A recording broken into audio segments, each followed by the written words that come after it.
Salut tout le monde et bienvenue sur Reptimorph. Alors aujourd'hui je vais vous faire une vidéo sur comment élever son premier serpent. Alors déjà pour obtenir un serpent, il faudra demander l'avis à vos parents parce que c'est pas n'importe quoi, c'est un serpent, c'est pas comme un lapin, un hamster. On parle des nouveaux animaux de compagnie, mais il faut savoir que le serpent, quand il veut se faire la malle, il peut se faire la malle. Alors déjà pour commencer, il faut savoir que avoir un serpent c'est déjà quand même un budget. Il faut déjà la fauna box pour démarrer. Après, il vous faudra un terrarium, un tapis chauffant, du substrat, de l'eau et il faut de quoi le nourrir, des souris. Donc pour les souris, il faut vous arranger avec vos parents. Si vous pouvez stocker les souris dans le congélateur à côté des steaks hachés, souvent ça passe. Alors on va parler déjà pour démarrer la fauna box. Donc pour démarrer, vous pouvez acheter une petite fauna box.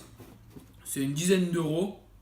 Bon, pour démarrer votre premier serpent, ça va aller. Après, quand il va grandir, il faudra changer. Mais bon, pour le démarrage, 10 euros, c'est déjà bien. À l'intérieur, vous mettez du substrat. Ça coûte à peu près 5 euros le substrat. Moi, je mets des copeaux. Je préfère des copeaux. Après, il y a certaines personnes qui n'aiment pas le copeau parce que quand ils mangent la souris, ils risquent d'en avaler. Mais bon, moi, j'ai jamais eu ce souci-là. Après, dans votre fauna box, il faudra placer un bac d'eau. Alors, pour le bac d'eau, c'est tout simple.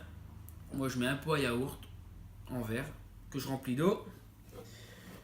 Je le mets tout le temps sur un côté de ma fauna box parce qu'à l'arrière de votre fauna box, vous allez devoir acheter un tapis chauffant. Donc ça, c'est une vingtaine d'euros. Vous allez le placer juste sur la moitié de votre box, votre fauna box, de façon à obtenir un point chaud, un point froid. Quand il a trop chaud, il ira au point froid. Quand il a trop froid, il ira au point chaud. Et après, il faut choisir votre élaf, votre serpent. Moi, je conseille les élafs pour démarrer. C'est un choix personnel parce que je fais des élafs. Bon, après, il y a l'élan pro. Mais bon, l'élan pro, c'est bien aussi, mais c'est un choix. Les élafs, je préfère les élafs pour toutes leurs couleurs. Puis même à manipuler, je trouve un élaf, c'est beaucoup plus docile qu'un élan pro. Bon, après, ça, c'est une question de choix et de goût. Certaines personnes qui préfèrent l'élan pro. Donc là, c'est un petit élaf de chez moi. Bon, après, il faut savoir, votre matériel, vous pouvez le trouver dans toutes les animaleries. Pour le serpent, je vous conseille plutôt les animaleries spécialisées en reptiles ou aussi les bourses qui sont pas mal. Vous pourrez rencontrer pas mal d'éleveurs, amateurs et professionnels avec qui vous pourrez vous renseigner. Et après, vous pouvez aussi gérer vos températures avec un thermostat. Mais bon, ça après, c'est quand votre élaf sera grand. Pour tout ce qui est information au niveau des températures, de la reproduction et tout, moi je vous conseille quelques livres. Alors j'ai Les Serpents des Blés de chez Animalia Édition. C'était mon tout premier livre qui explique bien mâle, femelle, les reproductions, les pontes, les températures surtout pour maintenir votre premier serpent. Il y a aussi un nouveau de la ferme tropicale, Le Serpent des Blés, qui est vraiment bien détaillé aussi. Donc voilà. Alors après, on va parler de la nourriture. Il y a différentes tailles. Alors au début, vous allez commencer quand vous allez acheter votre serpent. Si vous l'achetez tout petit, vous allez démarrer avec des rosés.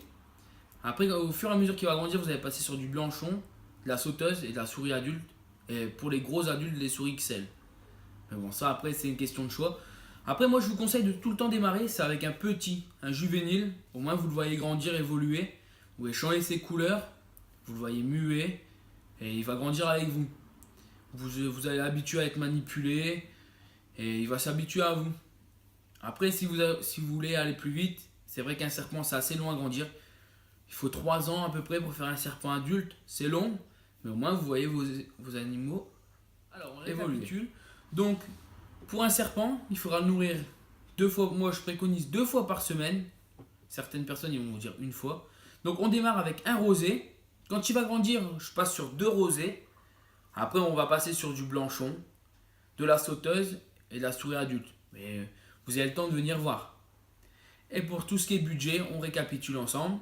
Alors, il y aura le tapis chauffant, 20 euros, une vingtaine d'euros. La box, qui est à 10 euros à peu près. Après, si vous voulez passer sur un terrarium, c'est un autre budget. Ça va être une trentaine d'euros, un terrarium.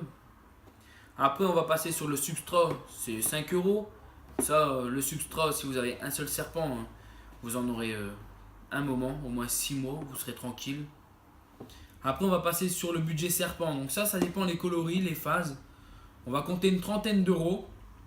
Et après, la nourriture, Ça dépend aussi, les rosés sont beaucoup moins chers qu'une souris adulte, une quinzaine d'euros. Donc on en revient à 80 euros pour avoir son premier serpent. Donc voilà le récapitulatif pour avoir son premier serpent. Et je vous dis à très bientôt sur Reptimorph. Si vous aimez la vidéo, likez-moi et je n'hésiterai pas à répondre à toutes vos questions dans les commentaires. A bientôt.